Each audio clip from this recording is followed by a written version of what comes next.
هاي يا حلوين، شو أخباركن؟ آه رح نعمل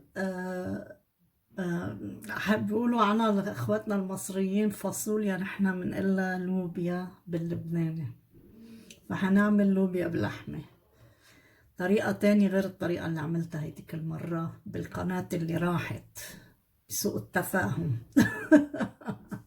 اوكي حبايبي، هاي المكونات قدامكم: لحمة، لوبيا خضرة ومقطعة، بدرية يمكن، هاي ما بعرف، شوية سمنة، شوية زيت، بهارات، بهار أسود، قرفة، شوية سبعة بهارات. ويلا منبلش. هاي ولعنا تحت الطنجرة، بنحط شوية سمنة، بام بام بام بام، ونقطة زيت حتى ما تحترق السمنة. بسم الله. من نخليها تذوب. بسم الله الرحمن الرحيم. وهلا بس تذوب بننزل عليها اللحمة اللي تتقلى. يلا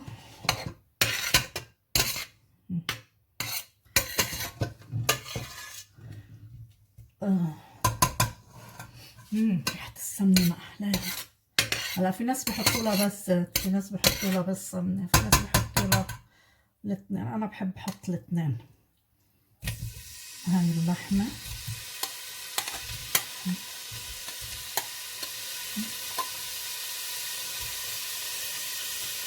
هلا نضل نقلب باللحمة لحد تقريبا ما تستوي 3/4 السمنة. رح اقلبها وبرجع لكم.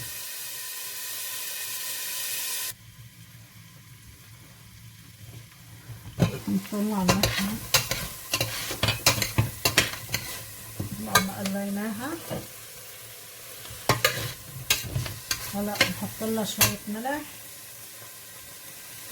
بسم الله الرحمن الرحيم. ملح،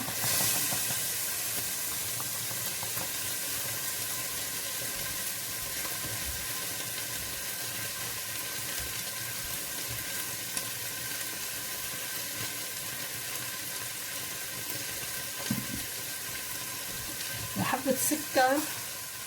هاي حسب ما فهمت يعني معلومة جديدة عندي، انه بتخلي اللحمة طرية.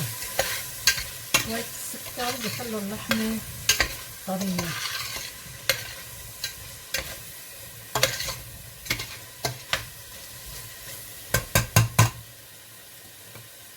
بدنا نغطيها شوي.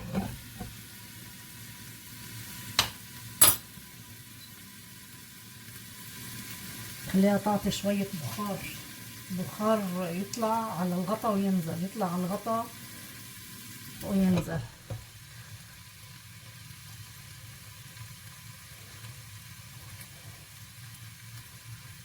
الذوق. شفتوا ليكوا البخار؟ شفتوا ليكوا البخار؟ هيك بصير يعطي طراوة للحمة أكتر بعد. بسم الله ما شاء الله.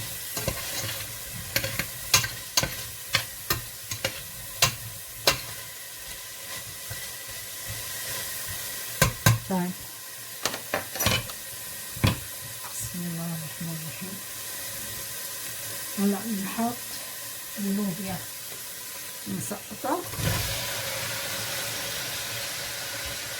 ونصير ننسفها بقلب الطاولة. نصير ننسفها كل شوي. هلا نغطيها وكل شوي بنجي ننسفها لحتى تطرى وتصير هي واللحمة هيك مع بعضهم مستويين تقريبا 3/4 السوية.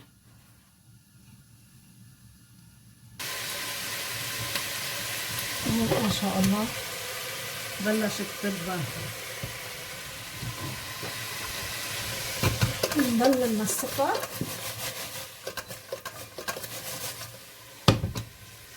نرجع نغطيها لحتى تدبل اللوبيا مظبوط مظبوط مظبوط، وبتستوي معها كمان اللحمة.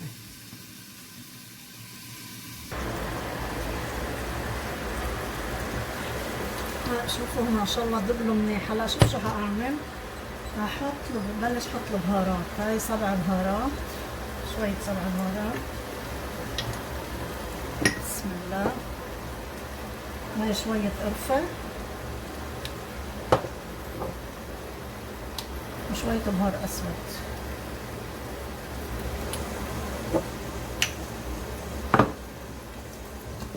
وعم سخن المي، حط لهم ميتها. هن ما كتار والله، هيدا نص كيلو لوبيا بس.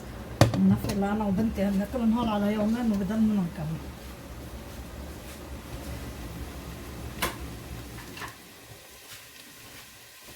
بسم الله الرحمن الرحيم.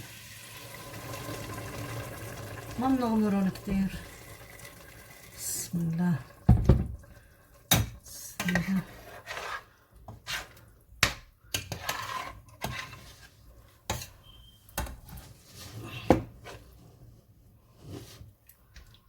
نحط لها شوية مي مغلية.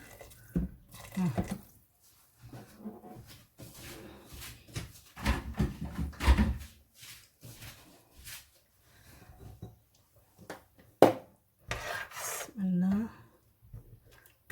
هلا نغطيها نتركها شوي تغلي، نرجع منغوصها. بسم الله الرحمن الرحيم. بعدين هلا بس تخلص بورجيكم اياها، وراح افلفل حدها شوية رز. ما راح اصوره كل مرة بصور كيف بفلفل الرز، ما بقدر شي. انا بحط بس بدي فلفل الرز، بحط شوية سمنة وشوية زيت بخلطهم مع بعض. بعدين بحط شعيرية بضل اقلبها لحتى تحمر. بعدين اللهم صل على النبي بزت بكون نقع الرز، غسلته نقعته، بدلقهم بقلبهم. بعدين بصير ضلني اخلطهم، بخلطهم بقلبهم ببعضهم يعني لحتى تتشمع حبة الرز. وبعدين بحط لهم ملح فقط لا غير. كن غالية المي كمان، بدلق عليها المي فبتغلي دغري، بما انهم هن سخنين والمي عم تغلي. اللهم صل على النبي. دغري بتغلي المي، فبوطي بنوس على النص وبتركها لحاله يستوي الرز لحتى يتفلفل حبة حبة. ونراكم بس تخلص الأكلة.